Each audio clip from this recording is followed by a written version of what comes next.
وصل عليهم إن صلاتك سكن لهم والله سميع عليم. تمام آداب والسلام علیکم ورحمۃ اللہ وبرکاتہ. مولانا صلی اللہ علیہ وسلم کے غلاموں، آج کا مضمون ہمارا سیرت ام المؤمنین عائشہ صدیقہ رضی اللہ تعالیٰ عنہ کا بنتا تھا، لیکن کافی احباب نے یہ صدقہ فطر کے حوالے سے بات کی، تو پھر میں نے مناسب سمجھا کہ آج ہم صدقہ فطر کے حوالے سے بات کر لیتے ہیں. اللہ رب العزت نے ارشاد فرمایا کہ اے میرے حبیب کریم علیہ السلام، آپ ان سے صدقہ وصول کیجیے اور انہیں پاک کیجیے اور ان کا تزکیہ فرمائیے اور پھر ان کے لیے دعا بھی فرمائیے. آپ کا دعا فرمانا ان کے لیے باعث سکون ہوگا اور اللہ رب العزت سنتا ہے اور جانتا ہے. حضرت عبداللہ بن عوف ایک صحابی ہیں رضی اللہ تعالیٰ عنہ، وہ بیان کرتے ہیں کہ آقا کریم علیہ السلام جب صدقے کی ترغیب دیتے تھے اور جو بھی جمع کرواتا تھا، پھر اللہ کے حکم پر عمل کرنے کے لیے اس کے لیے دعائے خیر بھی فرمایا کرتے تھے. اس سے ایک مسئلہ یہ بھی ثابت ہوتا ہے کہ جب بھی صدقہ ایک ہے دینے والا، ایک ہے لینے والا، جو لے رہا ہے اس کو چاہیے کہ وہ دینے والے کو دعائے خیر سے نوازے. آپ فرماتے ہیں کہ میرے ابا جی نے آقا کریم صلی اللہ علیہ وسلم کے فرمان پر عمل کرتے ہوئے صدقہ جمع کروایا، تو آقا کریم علیہ السلام نے پھر میرے ابا جی کا نام لے کر انہیں دعائے خیر سے نوازا کہ اللہ رب العزت آپ کے مال میں، جان میں، رزق میں کرم برکت عطا فرمائے. امام الانبیاء صلی اللہ علیہ وسلم کے غلاموں، صدقہ فرض ہو یا واجب، آقا کریم علیہ السلام اپنے دور میں اسے جمع کیا کرتے تھے، پورے اہتمام کے ساتھ جمع کر کے آگے پھر پورا انتظام کرتے وہ آباد تک پہنچانے کا. اللہ اکبر. تو صدقہ فطر جو ہے یہ ایک مالی عبادت ہے، انفاق فی سبیل اللہ میں واجب کا درجہ رکھتا ہے.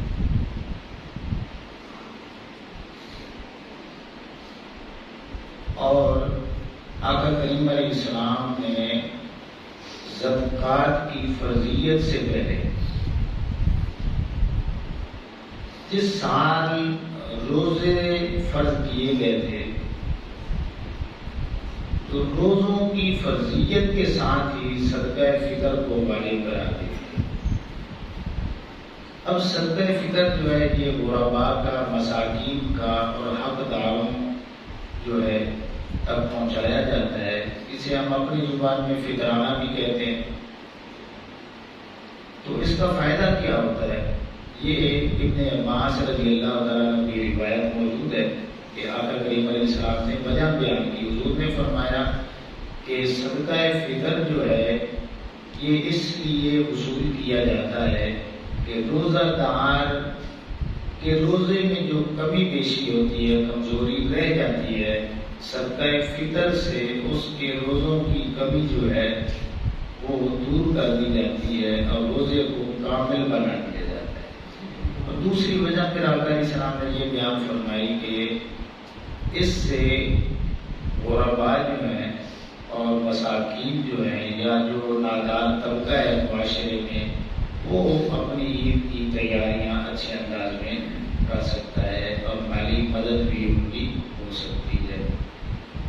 حضرت ابن عمر رضی اللہ تعالیٰ عنہ آپ فرماتے تھے کہ فرض رسول اللہ صلی اللہ علیہ وسلم زکوٰۃ الفطر، کہ آقا کریم علیہ السلام نے یہ جو فطرانہ ہے یہ واجب قرار دیا ہے اور اس کی ادائیگی جو ہے وہ نماز عید سے پہلے پہلے مسنون ہے، سنت عمل ہے۔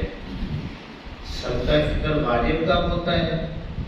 جب عید والے دن سحری کا ٹائم ختم ہوتا ہے اور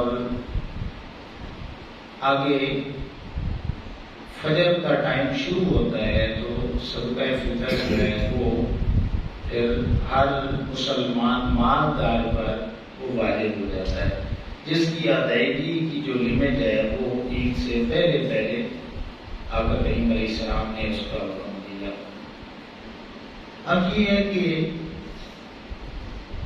واجب کن پر ہے، وہ سن لیں کہ جو مسلمان مالدار ہے اور اس کے پاس ضروریات اصلیہ کی چیزوں کے علاوہ جو کچھ بھی ہے، اس کی قیمت اگر 52.5 تولے چاندی کی قیمت کے برابر ہو جاتی ہے تو اس پہ صدقہ فطر جو ہے یہ واجب بن جاتا ہے۔ اور اس کے لیے کوئی شرائط نہیں ہے، جس طرح زکوٰۃ کے لیے ہے کہ 1 سال گزرنا ضروری ہے، پھر مال بڑا ہونا ضروری ہے، نہیں، 1 منٹ بھی پہلے آپ کے پاس مال آ گیا ہے تو پھر آپ کے صدقہ فطر جو ہے وہ واجب ہو چکا ہے۔ اور اس میں یہ قید بھی نہیں ہے کہ یہ معصوم بچہ ہے 1 دن کا، یا غلام ہے، آزاد ہے، عورت ہے، مرد ہے، نہیں، یہ ساری قیدیں نہیں ہیں۔ بوڑھا ہے، بچہ ہے، چاہے اسی دن کیوں نہیں پیدا ہوا، ٹھیک ہے نا، یعنی صبح کی نماز کے بعد بچہ پیدا ہوا ہے تو آپ نے اس کا بھی صدقہ فطر جو ہے وہ، اور اس کے لیے یہ قید بھی نہیں ہے کہ اس نے روزے رکھے ہیں تو پھر دے گا۔ تو یہ جو ہے بنیادی طور پہ صدقہ فطر کے احکام ہیں۔ اور پھر اب مقدار کا بڑا مسئلہ بنتا ہے، یہ بڑی توجہ کے ساتھ بات سن لیں کہ آپ پوسٹیں پڑھتے ہیں کہ ایک نے کچھ لکھ دیا، دوسرے نے کچھ، تیسرے نے کچھ، پھر عام بندہ سر پکڑ کے بیٹھ جاتا ہے کہ اب ہم کیا کریں۔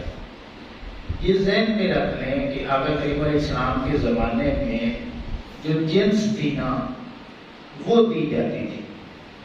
پہلے نمبر پہ ترتیب زکوٰۃ کا معاملہ ہوتا تو سونے میں سے سونا دیا جاتا، چاندی میں سے چاندی دی جاتی، اگر نقدی ہے تو نقدی میں سے نقدی دی جاتی تھی۔ پھر فقہاء نے یہ آسانی دی کہ یارو سونے کی قیمت بنا لو، سونا کٹواؤ نہیں، اب اس کے بدلے قیمت دے۔ اسی طرح صحابہ کرام علیہ رضوان صدقہ فطر جنس میں سے اور ان اجناس کا ذکر احادیث مبارکہ میں موجود ہے، وہ گندم ہے، وہ جو ہے، وہ کھجور ہے، وہ کشمش ہے، وہ پنیر ہے، مرغا ہے، یہ چیزیں احادیث مبارکہ میں نام لے کر صراحتاً موجود ہیں۔ اب اس کا طریقہ کار کیا ہے؟ جب آپ پڑھیں گے تو پریشان ہوں گے، کوئی پریشانی والی بات نہیں، اوریجنل چیز دینا چاہتے ہیں تو کیا ہی بات ہے، ان کی قیمت دینا چاہتے ہیں تو اس پر بھی آپ عمل کر سکتے ہیں۔ اب اس کی جو فی کس کے حساب سے آپ نے تعین کرنا ہے، اس کا اعتبار آپ کے اپنے علاقے کا بازار ہوگا۔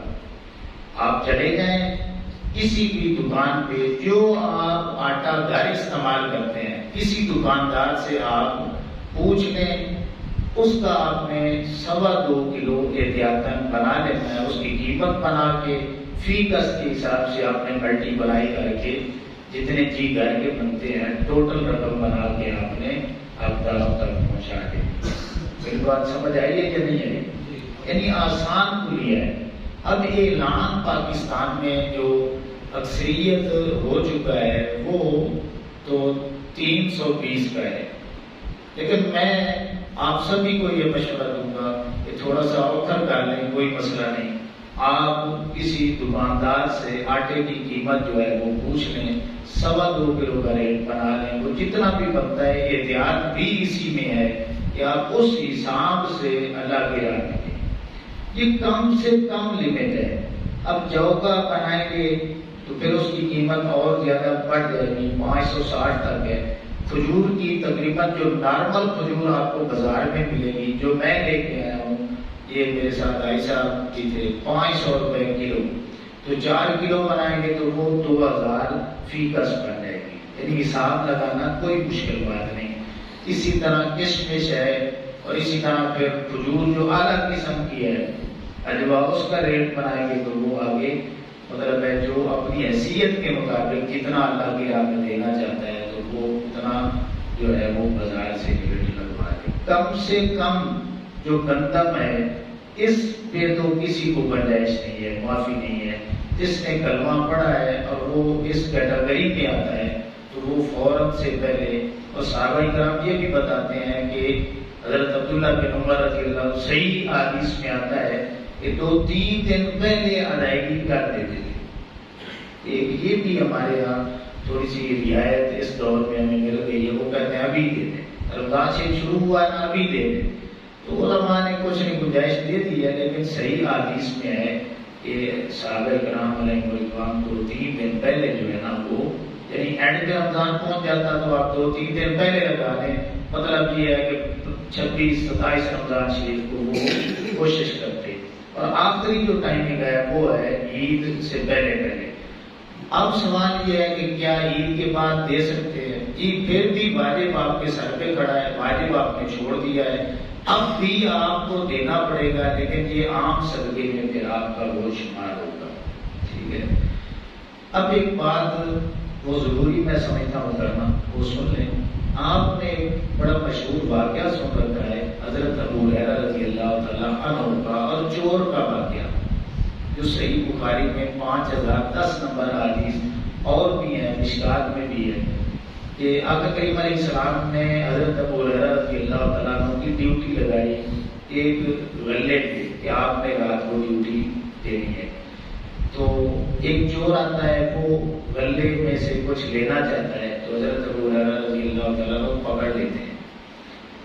پھر وہ منت ترلے کرتا ہے کہ مجھے چھوڑ دیں، میں عیالدار ہوں، بڑا غریب ہوں، تو حضرت ابو ہریرہ رضی اللہ تعالیٰ چھوڑ دیتے ہیں۔ پھر صبح جب آقا کریم علیہ السلام کی بارگاہ میں حاضری ہوتی ہے، حضور پوچھتے ہیں ابو ہریرہ رضی اللہ تعالیٰ عنہ رات والے چور کا کیا کرنا ہے؟ انہوں نے نہیں بتایا، خود آقا کریم علیہ السلام نے پوچھا تو ساری بات بتائی یا رسول اللہ، اس نے بڑی مطلب اپنی حاجت بتائی، تو میں نے پھر ایسے اسے چھوڑ دیا۔ آقا کریم علیہ السلام نے فرمایا کہ آج پھر آئے گا، ذرا احتیاط کرنا۔ حضرت ابو ہریرہ رضی اللہ عنہ فرماتے ہیں کہ پھر مجھے یقین ہو گیا کہ آج بھی آئے گا۔ اسی طرح ہوا، وہ آیا، میں نے پکڑا، میں نے کہا کہ آج تو میں نے آقا کریم علیہ السلام کی بارگاہ میں پیش کرنا ہی کرنا ہے۔ پھر اس نے منت کرنے شروع کر دی ہے، تو پھر میں نے اسے چھوڑ دیا۔ صبح ہوئی، اسی طرح آقا علیہ السلام نے پھر پوچھا اور پھر فرمایا ابو ہریرہ آج پھر آئے گا، آج پھر خیال رکھنا۔ اب تیسرا دن آ جاتا ہے تو پھر وہ چور آتا ہے، اسی طرح وہ گلا اٹھا رہا ہوتا ہے، میں اسے پکڑتا ہوں اور غصہ بھی ہوتا ہے کہ کیوں اس طرح آج تیسرا دن میں کر رہا ہے، تو پھر وہ میرے منت ترلے کرتا ہے۔ جب میں نہیں نہ مانتا تو آگے سے وہ کہتا ہے کہ ابو ہریرہ ایک وظیفہ بتاتا ہوں کہ تجھے ہے نا کہ پوری رات جاگنا پڑتا ہے، تو اگر آیت الکرسی پڑھ لو گے نا تو پوری رات اللہ کی طرف سے ایک فرشتہ ڈیوٹی دے گا، کوئی چور چوری نہیں کر سکے گا۔ تو حضرت ابو ہریرہ رضی اللہ عنہ یہ سن کے پھر اسے چھوڑ دیتے ہیں۔ صبح آقا کریم علیہ السلام حضرت ابو ہریرہ رضی اللہ عنہ سے پھر پوچھتے ہیں ابو ہریرہ رات چور کا کیا بنا؟ تو کہنے لگے یا رسول اللہ صلی اللہ علیہ وسلم آج میری نیت تھی، پکڑ بھی لیا تھا کہ آج تو میں نے ضرور آپ کی بارگاہ میں پیش کرنا ہے، لیکن اس نے ایک وظیفہ ایسا بتایا ہے نا، وہ بڑی قیمتی بات تھی، تو میں نے اس کے بدلے اسے چھوڑ دیا۔ آقا کریم علیہ السلام مسکرائے، فرمایا کہ جھوٹا تو بڑا ہی تھا لیکن بات اس نے سچی بتائی ہے۔ واقعی اسی طرح ہے کہ اگر رات کو بندہ آیت الکرسی پڑھ لے تو پھر اللہ کی طرف سے فرشتے کی ڈیوٹی لگ جاتی ہے کہ میرے بندے کے اس مال کی حفاظت کرو۔